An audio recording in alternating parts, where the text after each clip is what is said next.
Раим Матраимов келтирген зыяндын ордун толтура баштады. 80 миллион сом которулду. Раим Матраимов тергөө менен кызматташа тургандыгын айтып, Кыргызстандын бюджетине келтирген 2 миллиард сомду толугу менен атайын түзүлгөн графиктин негизинде 2020-жылдын ноябрь айынын аягына чейин төлөп берүүгө даяр экендигин билдирди. Бул тууралуу УКМКдан кабарлашты.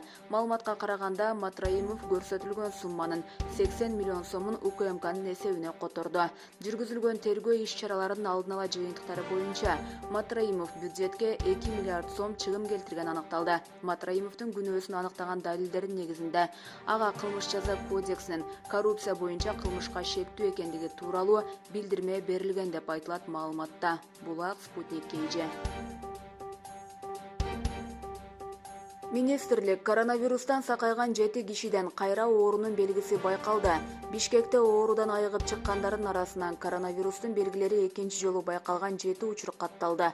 Бул тууралуу Саламаттык сактоо министринин орун басары Нурболот Үсөнбаев маалымат жыйыны учурунда билдирди. Анын айтымында, Кыргызстанда вирустун кайрадан жуккан учурлары 90 күнүн ичинде бөлүнүп чыккан антителалар болушу мүмкүн. Биз азырынча 90 күнгө чейин сакталган вирус тууралуу айта алабыз. Бул жетишсиз реабилитациялоонун кесепети болушу мүмкүн. Мындан улам алар лабораториялык изилдөөдөн кайрадан өтүшү зарыл, деди Үсөнбаев. Булак Спутник KG.